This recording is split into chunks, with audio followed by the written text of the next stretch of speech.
Methali kama cheka tuko kwa table champagne pombe mizani mambuske jani pass me puff then ongeza majani kwani kuna mtu achani hey hali gani wako hali maututi hali hatari take beat soup ndo mandhari atileta from far wanalamba vidole ni beat so sweet then piga vidonge high five why lie don't you know talking about a revolution song.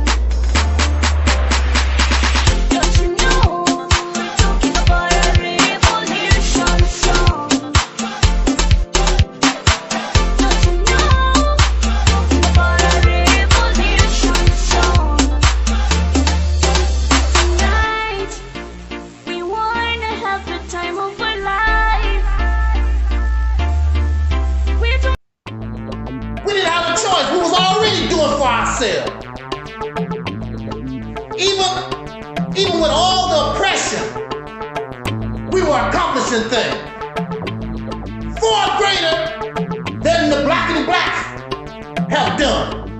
They've done very little, except bring you the teaching, the belief, because that's all teachings is. I believe. We don't need to believe no more. We need to know.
So again, we want to welcome another brother to the panel, our friend, the myth detector. And for those who have not subscribed to this channel, make sure that you do subscribe to that brother's channel. he brings us some real stuff. He detects. A lot of us already thought that we had the truth. And so since we already know, nobody can't tell us nothing. That's one of our main problems. I already know. No, you believe. You don't know. And you even say out of your own mouth that you believe. You don't say that you know. Anything influenced by religion is belief. So that's belief. The Nation of Islam made it very clear. And there were some things they actually knew. There was a difference. And on the back of the Muhammad Speaks, Elijah Muhammad said, we believe that Wallace Farad Muhammad, or they call him Master Farad Muhammad, came to us July 4th, 19th. We believe that. They don't know that. Then there's a whole long list of things the Muslims believe. Then when you become a member of the nation, they teach you the actual facts. And really, you don't really get a lot of pushback on the actual facts.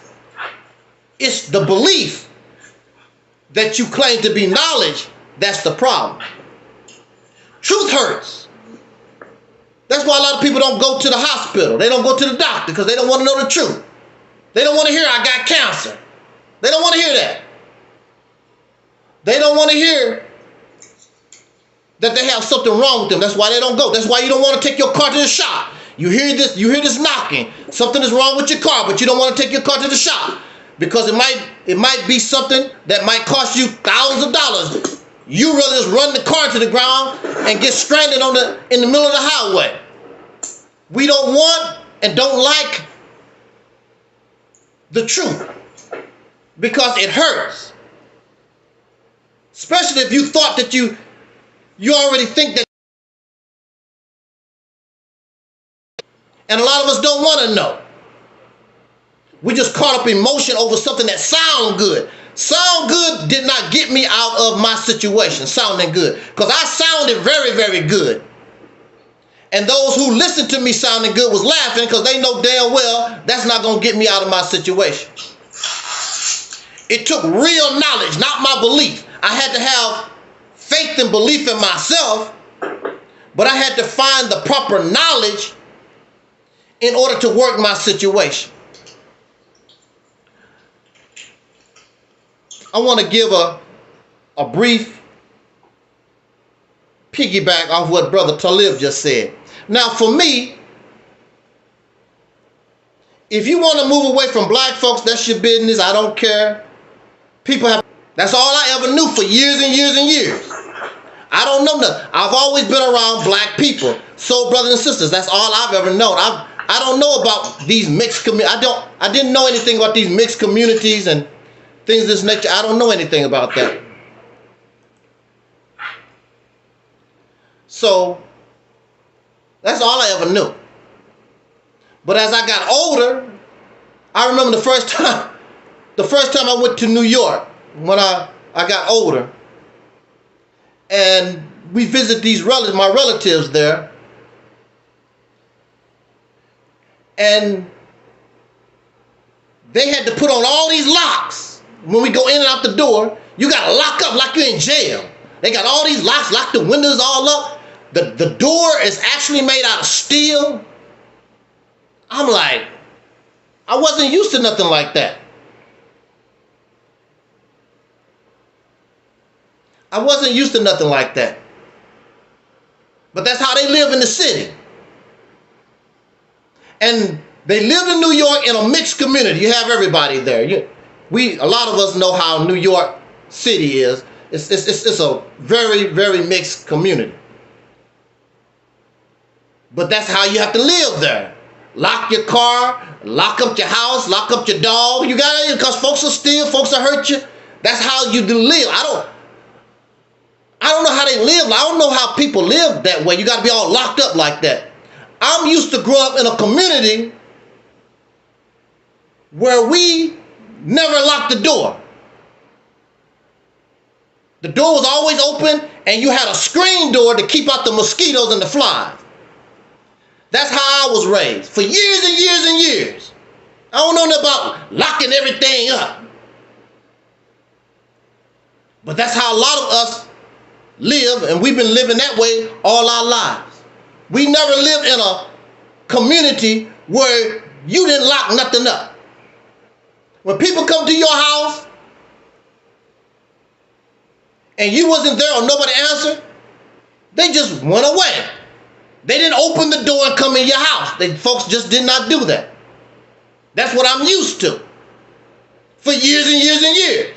Only recently as an adult, you gotta lock your door, lock your car, lock up your dog. You gotta do all these things because somebody,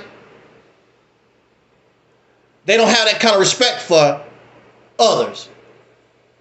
And they will come in your house and they will do things. They will steal. They will hurt you. The easier you make it for them. So I'm not used to that. The worst I ever lived when I was I lived in Jackson, Mississippi for a while. And every time I turned around, it was breaking in my car. I've never experienced that before. I've never experienced that type of thing before. So I don't blame nobody,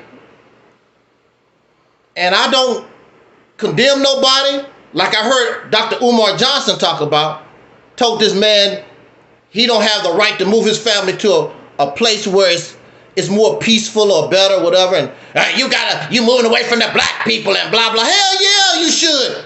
If black people shooting guns and got their dogs running loose, biting folks or whatever, any kind of dangerous place, common sense tell you, I got to get the hell out of here. Who is going to go to a store and you know there might be a shooting? People not controlling their children, they might throw a can of soup at your head. Nobody want to be in that type of environment. You want to go to a place where you can live in peace. As peaceful as can be.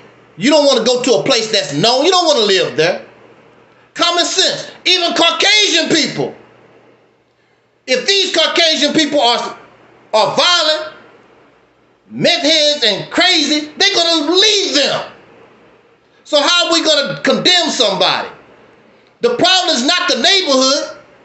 The problem is the people in the neighborhood. And if you want black folks to stay with black folks, then we have to take control of our neighborhoods.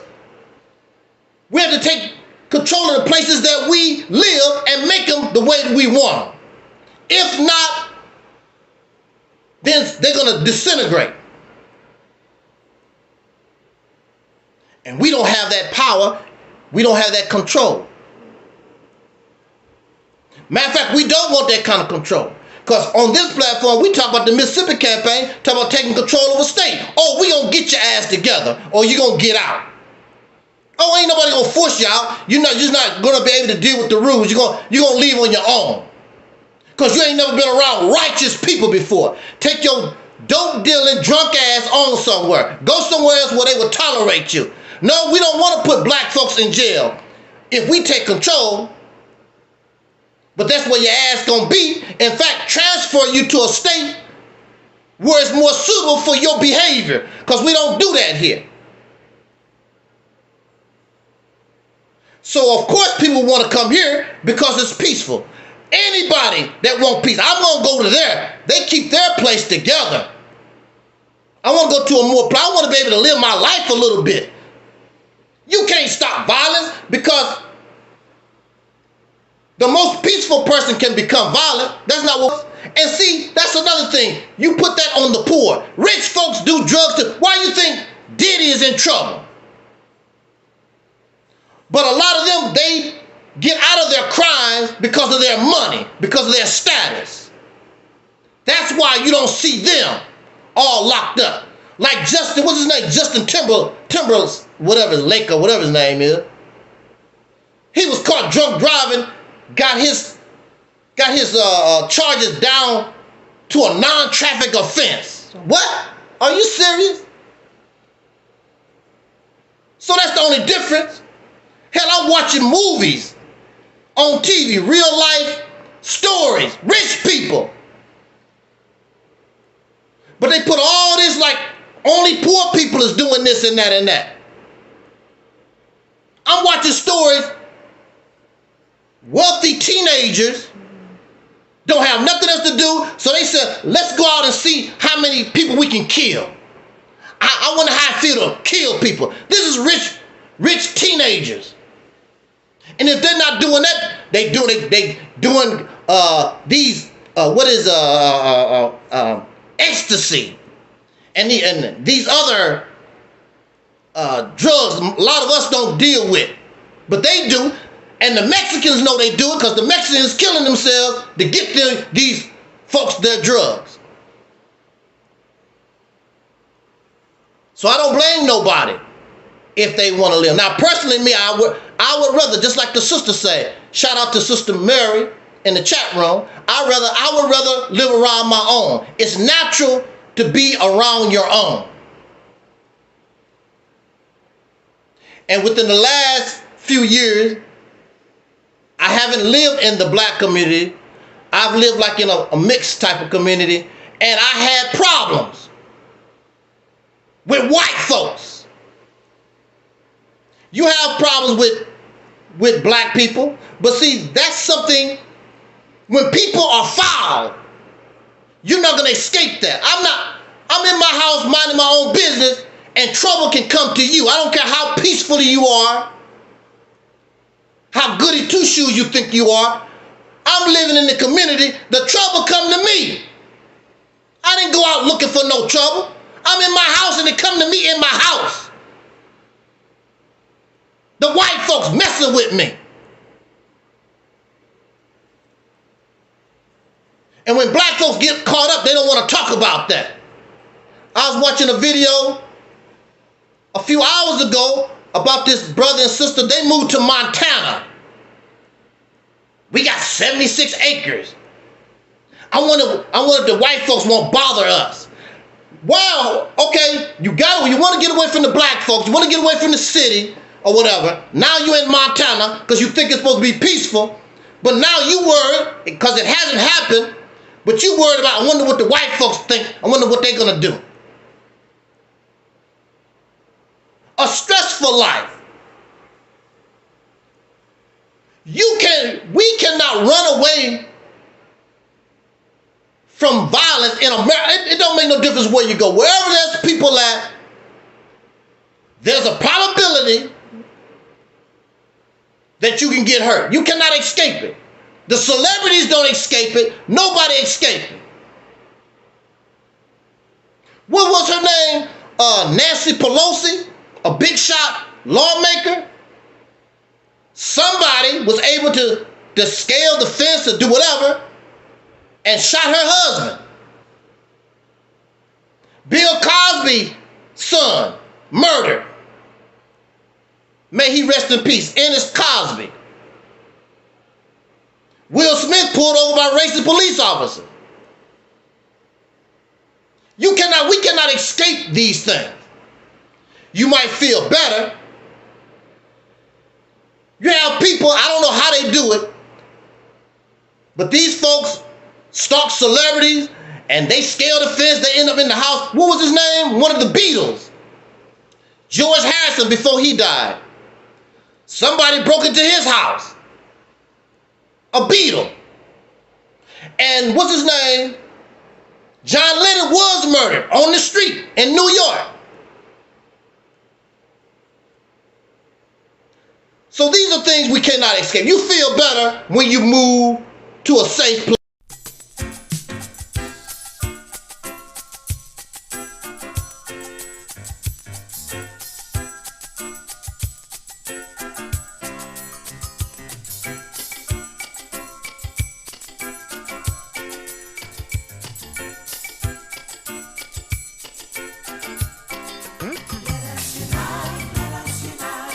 Everybody join.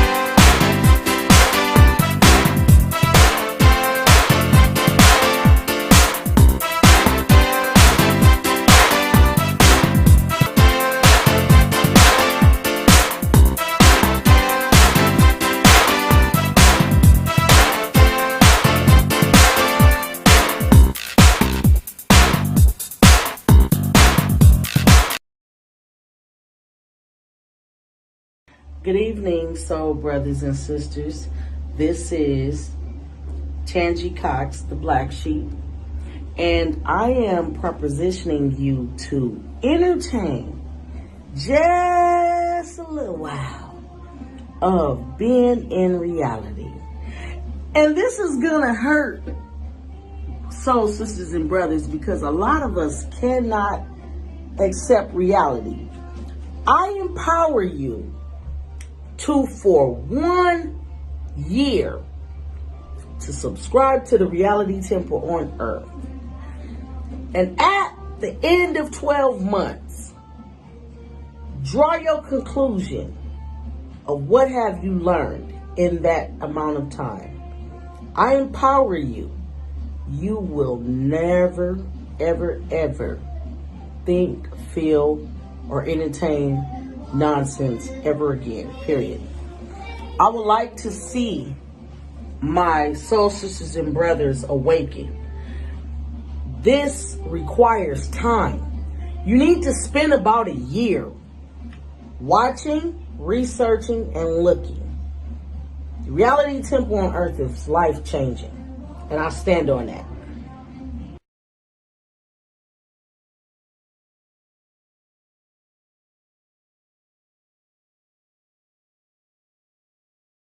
Place or whatever, we feel better, but that's just something that we really cannot escape. But one thing soul brothers and sisters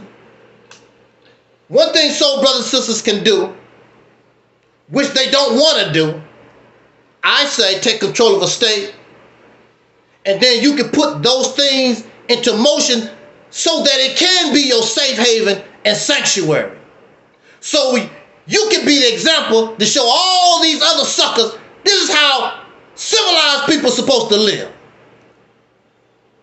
But in order to create that, there's a lot of things that you gotta let go. And I'm glad that many of them do not embrace the Mississippi campaign because they're not the material that you need in order to create this new reality. So it's good that you are right where you belong, with the file. You're a file and you belong right here, because you're a file. And until you change, you're not going to be able to create nothing better. I don't care who you vote for. You can vote for Kamala Harris, you can vote for Trump, you can vote for Donald Duck. Your situation is not going to change. Only thing you're going to get is a false sense of relief. Let me say this. I'm going to turn the mic over to our brother, the myth detector. Like I said, it's natural to be with your own kind. We even did it in school. Because as I grew up, we began to mix. We began to go to these segregated schools or whatever. And if you notice, a lot of the white children was with the Caucasian children, black folks with the black folk, and then we had other categories. The misfit children, that's where I was at. I was black. Black children didn't like me. I was too much of a nerd. I probably was too black. So you had the misfit children. If you was fat, you was a misfit. Now, fat is not being a misfit because the whole country is suffering from obesity. So fat is not being a misfit no more. But if you was fat, I didn't know what gay was. There was a gay brother. If you was misfit, nobody wanted you. The black people didn't want you. The white folks didn't want you. Whatever, you end up, there was the misfit category. I was in the misfit category. So,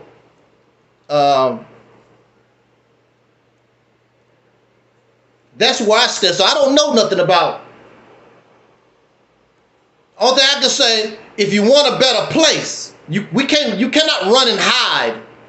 I feel better around I was a truck driver. Whenever I went all across the country, I still felt better around black folks on the black side of town. I slept with one eye open because I don't trust your happy ass. And they even tell you, on the black side of town, bruh, you know. I think it was Nebraska. Is it Lincoln, Nebraska, Omaha. I think I was in Omaha, on the black side of town. And those folks was up all night. I had to deliver the next morning. You want to buy this? I had to get my happy ass up, take my truck, and go park out on the highway. Because these people think you're a truck driver, and they wonder what you got or whatever, and I'm like, this don't feel safe. I couldn't sleep. So I had to leave. Just went out on the highway.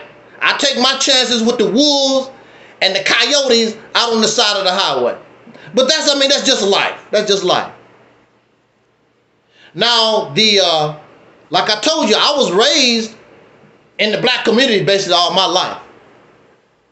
And where I grew up didn't have any real problems until the crack epidemic of the 80s. And it got sort of wild. And there was a murder that happened that made, state news. I don't know if it made national news, but it was like 4 people was murdered and some kind of drug deal gone bad. But after that happened, most of the young people left, and basically where I was raised is nothing but a retirement home. Nothing but a bunch of elderly, most of the elderly people. That's all who's left. Nice, quiet people there now. Because you don't expect a whole lot of activity from, older people like myself or older.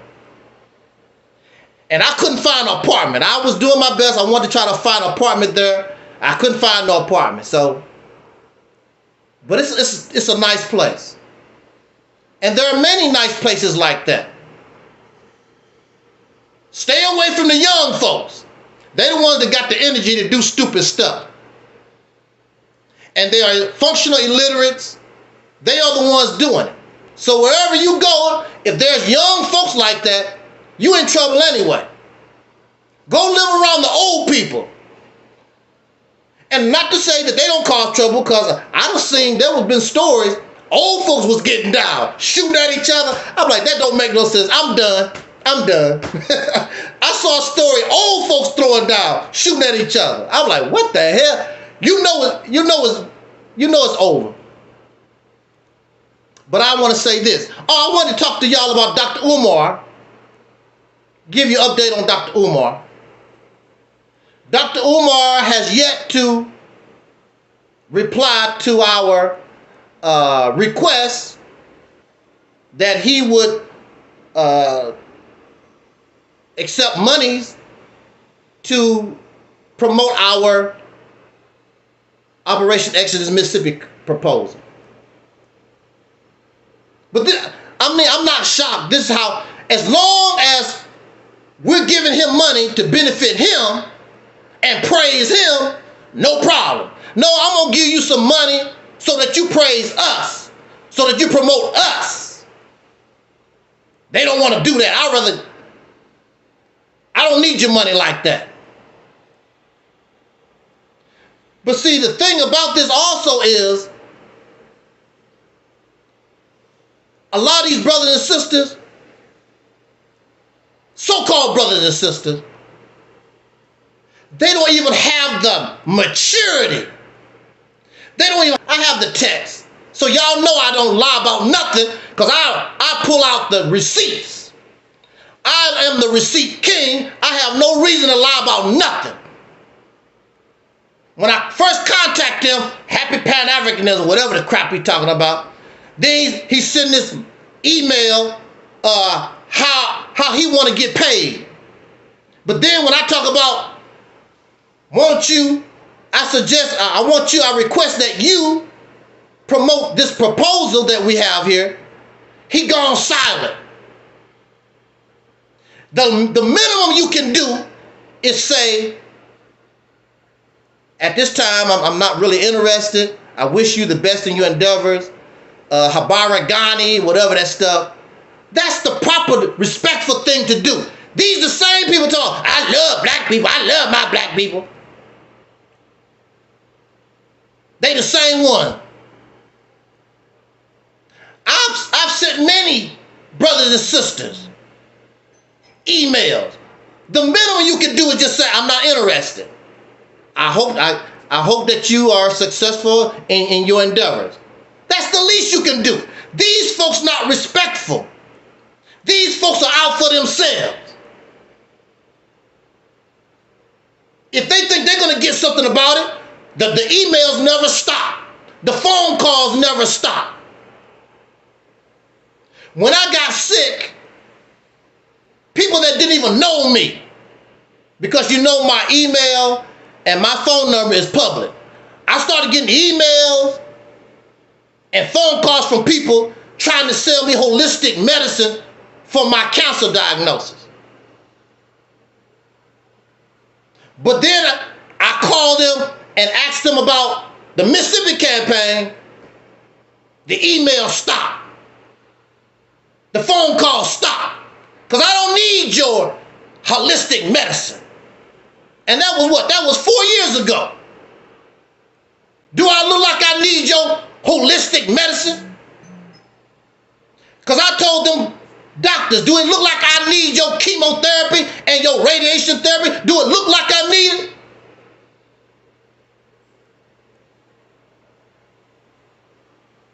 But it goes back to what we was talking about yesterday on the live stream. Well, not live stream, on the premiere. I made a video earlier.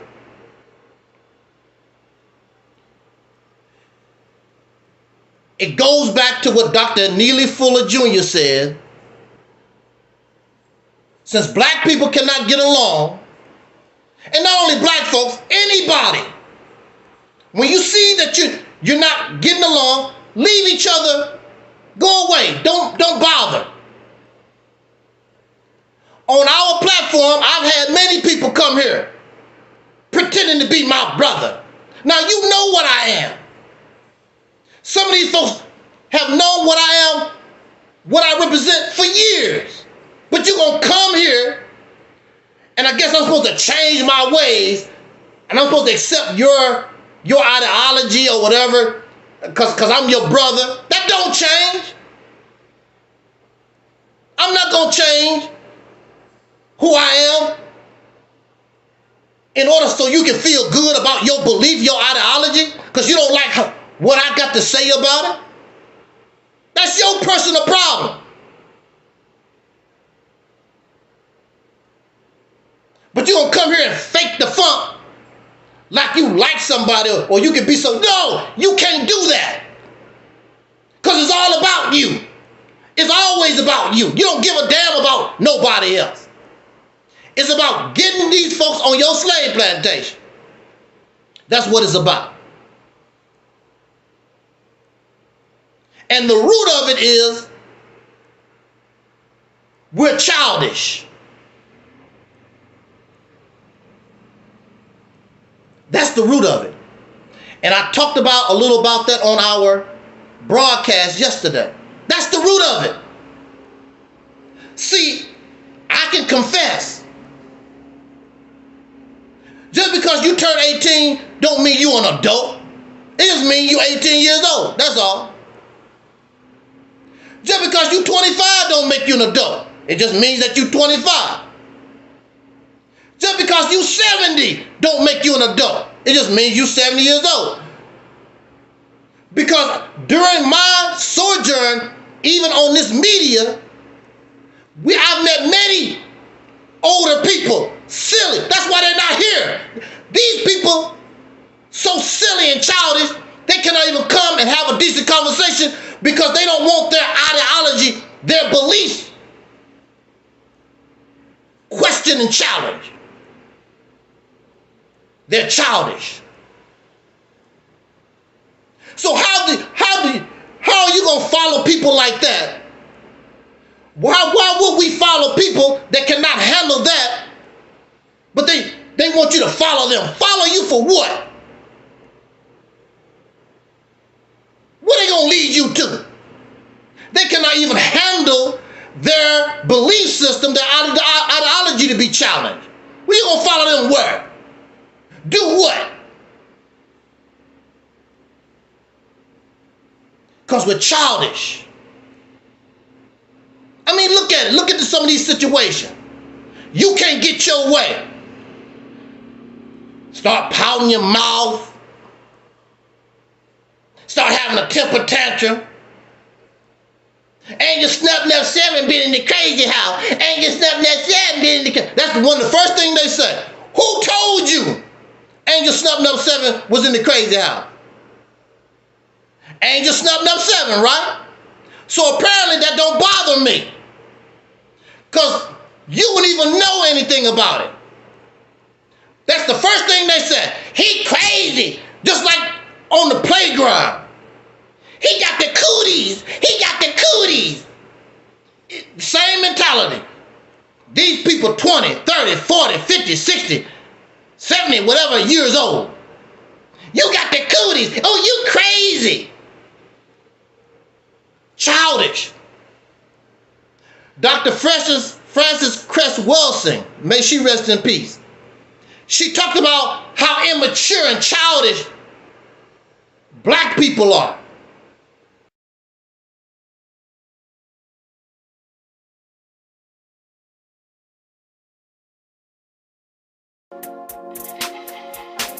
Everybody who is black and interested in black people, let us sit down and find out how we can get together in one direction against one enemy and accomplish this job overnight.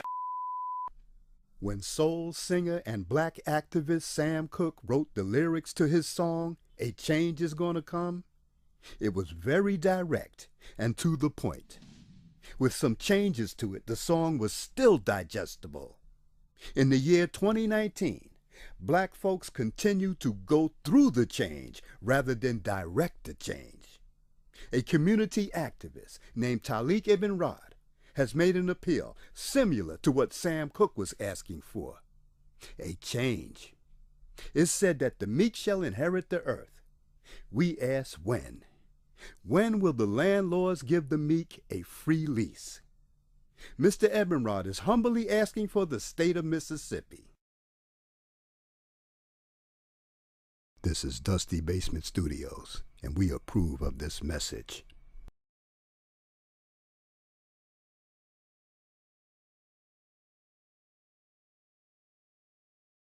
Right. Bro, you a genius. I ain't gonna lie. This is like, bro, you was a genius. I swear. You're gonna go down like a Elijah Muhammad or a Malcolm X with this one. You finna go down in history with this one. I swear to God, bro. Well, I'm their child. You know, we all their children. Yeah, but bro, you know, you your own, you different, bro. I mean, to think of that. I mean, bro, this is genius. Like, I don't just say stuff just to be saying it. Like, I swear to God, bro, you are really on something to come up with this. I don't know how you came up with this. But Charles Blow talks about the fact that if you really want black power, consider going into 6 states. Now, I'm going to combine this with what the Honorable Elijah Muhammad told us as it relates to get states that you control. Yeah. And so when you look at the idea of returning back Louisiana, as far north as Maryland, Alabama, okay, the Carolinas, there's a lot of black folk. Mississippi is the largest state of black folk. More black folk in Mississippi than any other state in the 50. And so if we were to do that and go into our own, become our own senators, we would up the amount of black senators immediately, Congress people immediately. We would up, and by the way, when you run in the state, when you run in certain things, you don't have to ask nobody for reparations. They give you reparations. Something we can do. This is doable. The Mississippi campaign represents everything that you claim that you want. The beginning of an all-black independent nation. The ability to control your own resources. Your politics. The law. Be able to do your own thing for a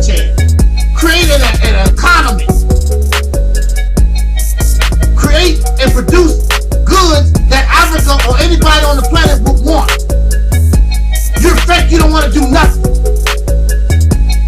3 hours talking about the Mississippi campaign.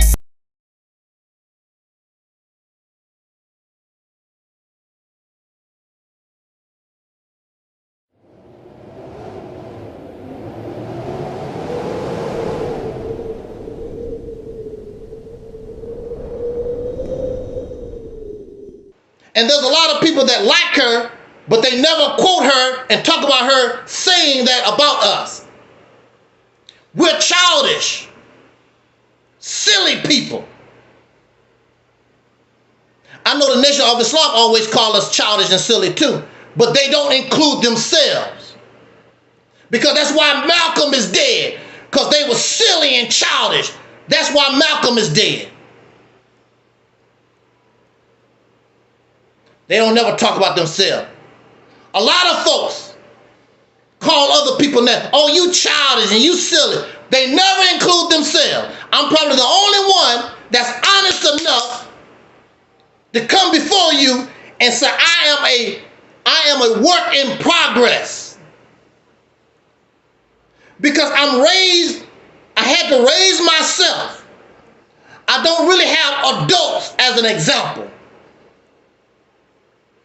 So I'm raising myself through trial and error, trying to be the best I can be. I know right from wrong. You know right from wrong, but you'd rather choose wrong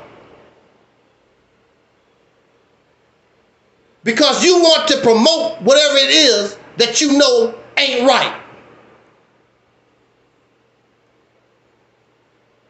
I'm a work in progress. I can come here and tell you, yeah, I'm silly. I'm an old ass man and I can be silly. I can say that. How many other live streams where you go where people talk about I'm messed up? I'm trying to work on myself. I know better, but knowing better don't mean nothing until I make it better.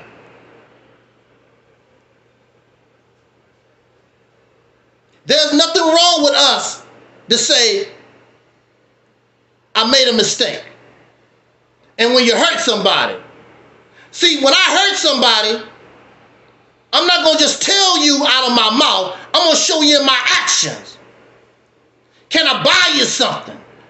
What can I do for you? Because I hurt you. I want to show you I'm sincere in the damage that I caused. That's why we have reparations, people.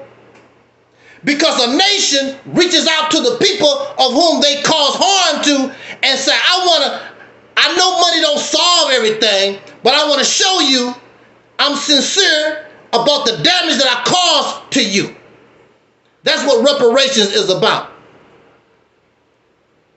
It is a mercy and a compassion when you have character, when you have integrity. You live in a nation that don't have no character, don't have no integrity. They quote Dr. King right now because they don't have to, because you don't make them prove it. And so they run around pretending like they like Dr. King, which they don't. They like him dead because you're not going to make them show that you have character.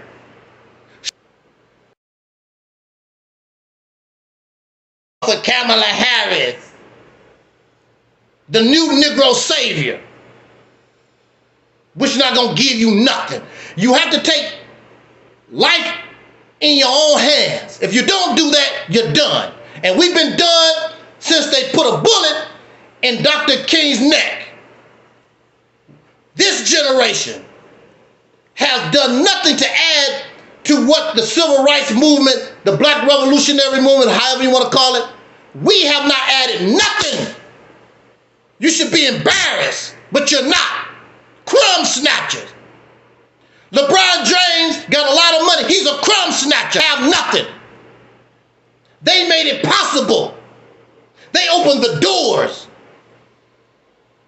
Even Michael Jackson opened the doors. Because of his success, he opened the doors for a lot of these Negroes to go through. And we really don't know what Michael went through. Michael Jackson was a superstar. Michael Jackson was famous. But they still closed doors on Michael Jackson.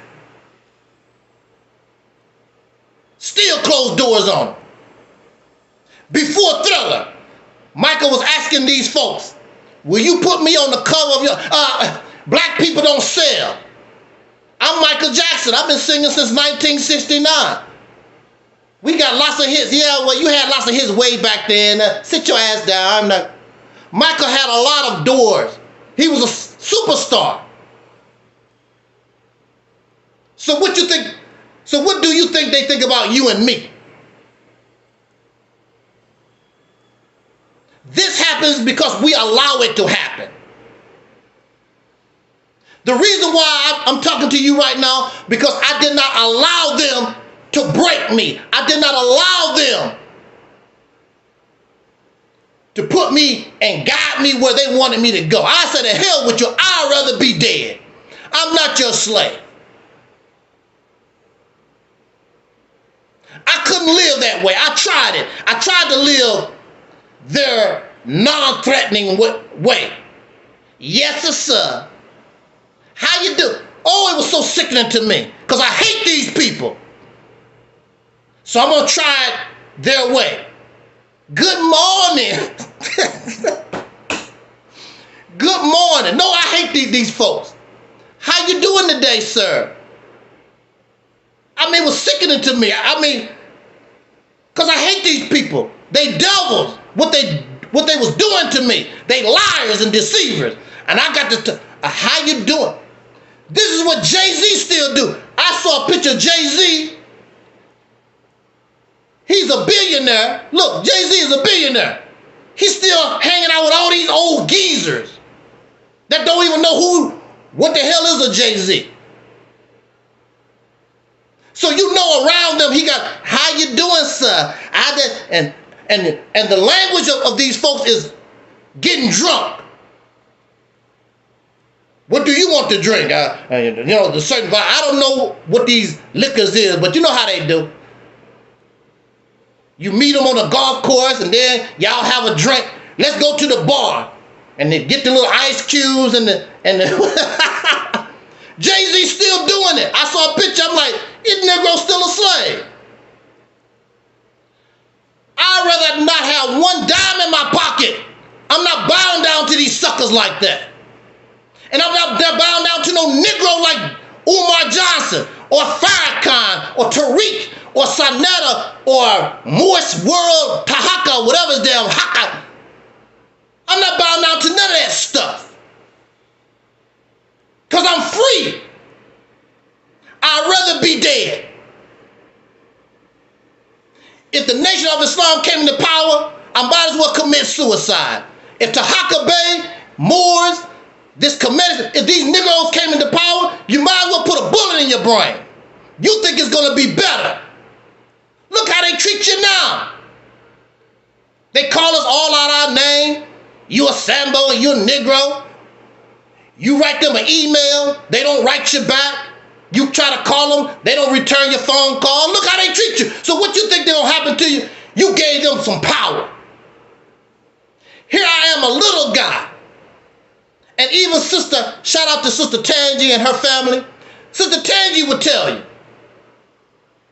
I'm a little guy. And I returned her phone call. Everybody that tried to contact me, I always return their phone call. I always return their email. And many of the people, whether you like it or not, were so happy. Oh, you the angel snapping up 7. I listen to you all the time. And I listen to them for hours. And then I don't tell them, well, you know, that's $3,000. That's $3,000 if you want to talk to me. Shout out to our people in the chat room. Black people, it's all about the unity. There's nothing they can do with us, so ain't nobody. We are in a state of emergency. Prejudice. Wrote a song about it? Like to hear it? Here it go. Free your mind.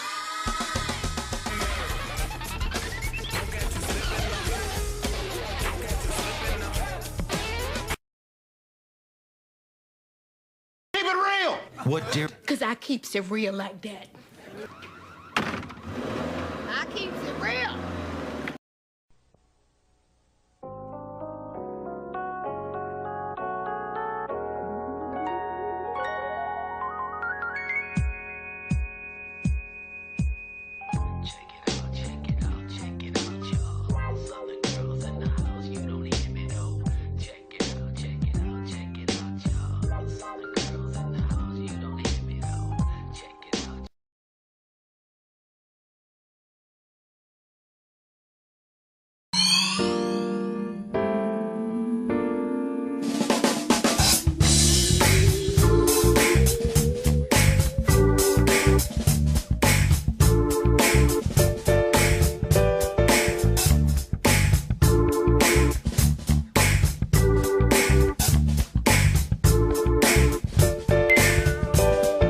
And I am also your soul brother, number one.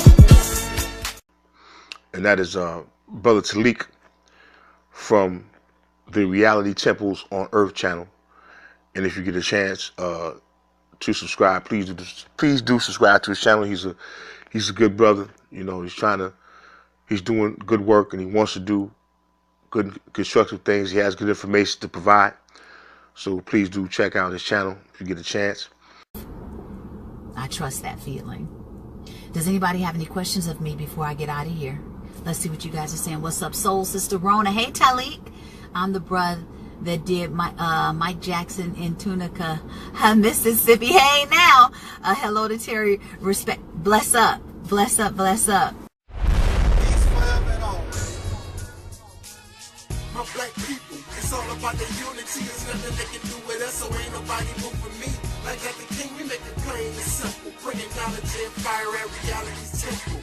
Reality's temple. My black people, it's all about the unity. There's nothing they can do with us, so ain't nobody moving me. Like that the king, we make it plain and simple. Bringing knowledge and fire.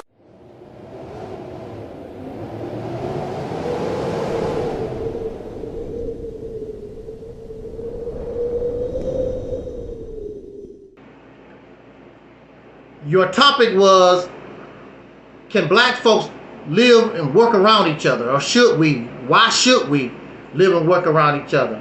And we had a real good conversation discussing that issue, and nobody got angry. Nobody didn't whatever. I didn't have to regulate the talk. You know, people we were just civilized, going back and forth, right? That's what we done.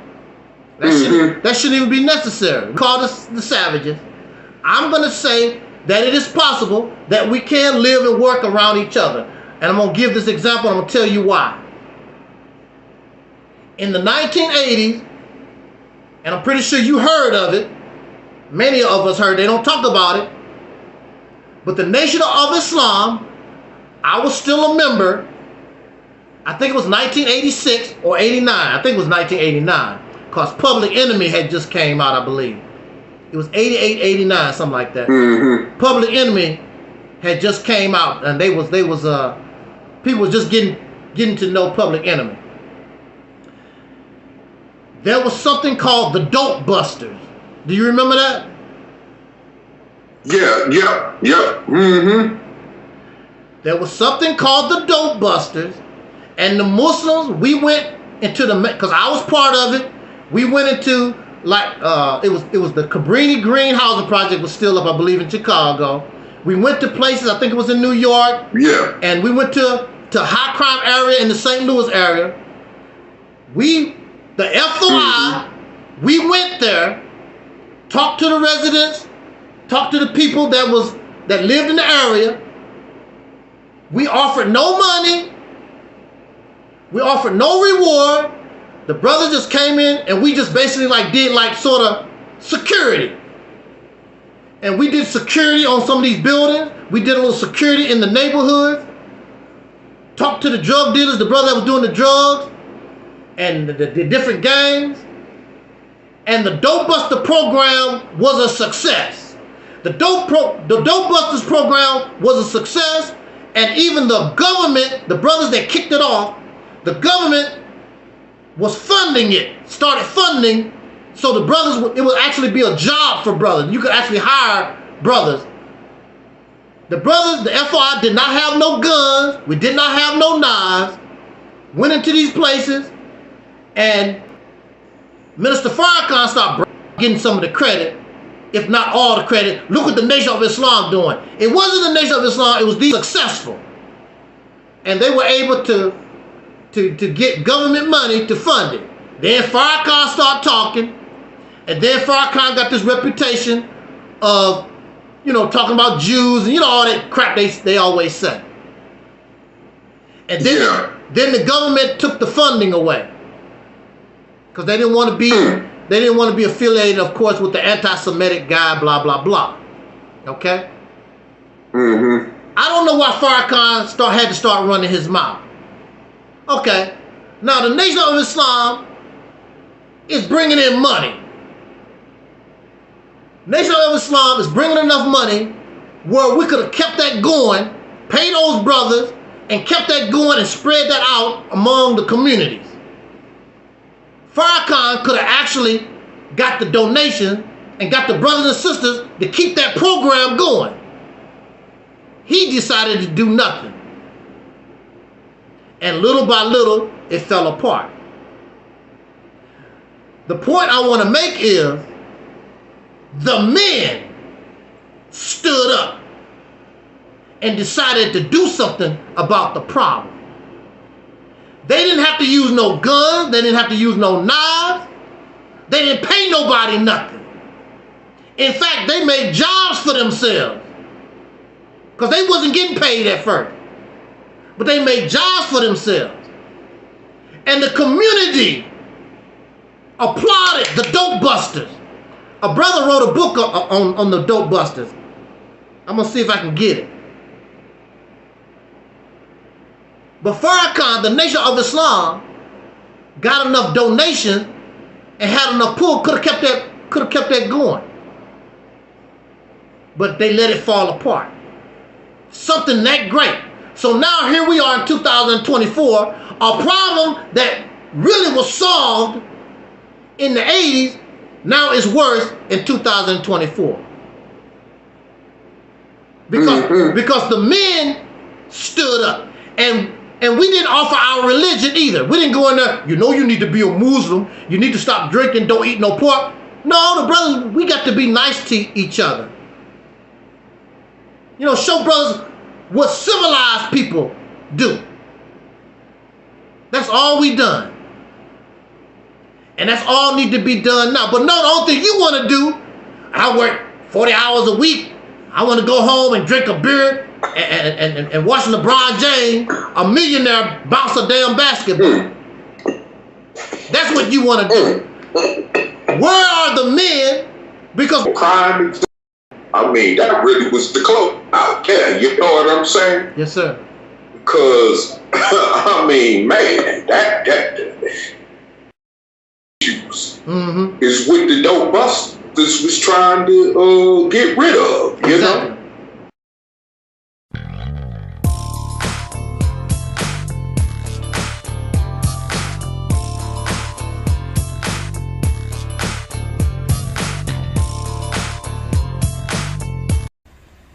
Hey, Angel Snup 7. What's going on? Oh man, y'all go over there and subscribe to our brother Angel Snup 7. This man has overcome some stuff that I don't think the average individual could overcome and fight their way out of. You're a true warrior. I got a lot of respect for you. I know you done been through a lot of stuff on YouTube, but these people could not walk in your shoes and come out. They couldn't. Angel Snup 7, y'all. Make sure y'all go subscribe to his channel. I'm telling y'all, this man is like a real warrior. Like, he's a fighter. The real kind. Not the one that just be talking and running their mouth. The one that really fights and keeps going and going and going. Even when even when the chips are down. You got people that get up, dust themselves off, and keep going. That's what Angel Snup 7 does.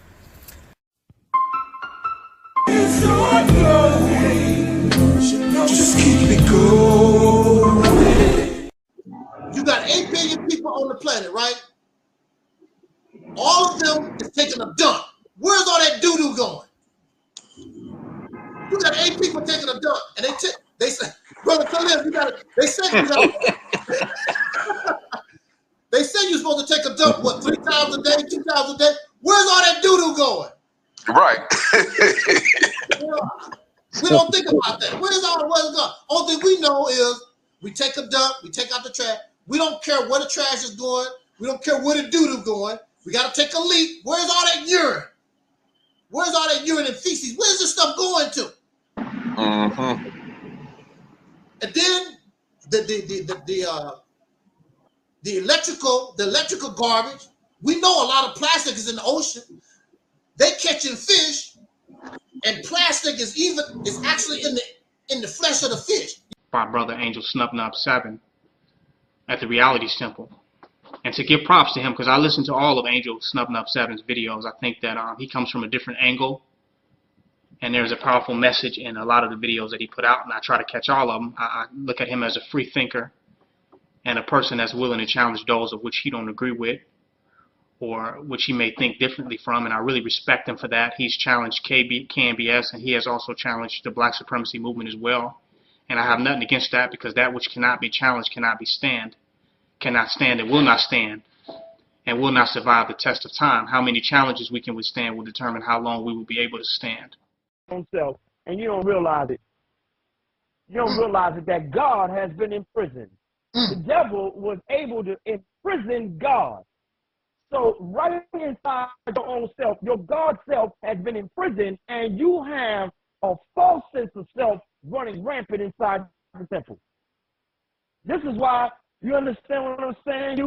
Yes, sir. We have to bring Reality's temple here on earth. Reality's temple here on earth. Because yes, sir.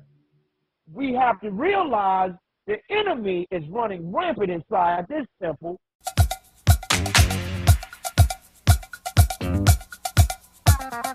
The soul train.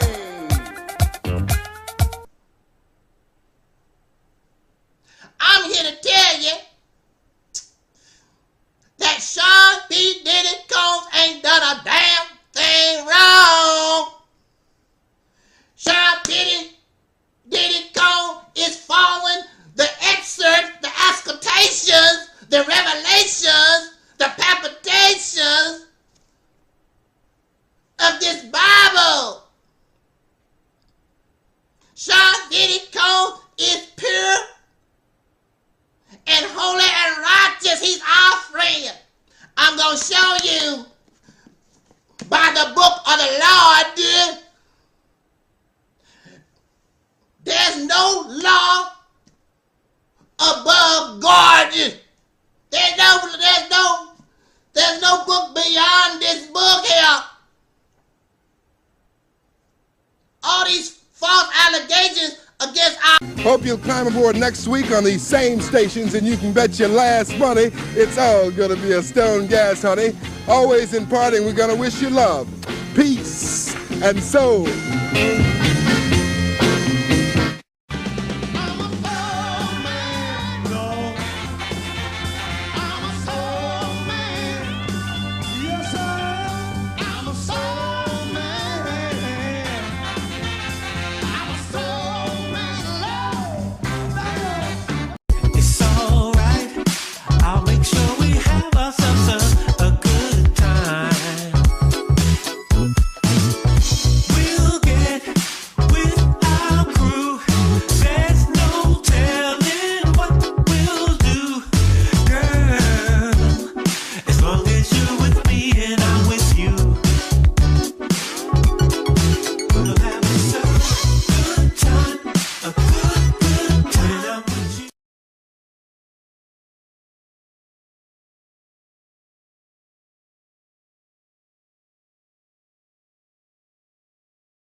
Hope you'll climb aboard next week on these same stations, and you can bet your last money it's all gonna be a stone gas, honey. Always in parting, we're gonna wish you love, peace, and soul.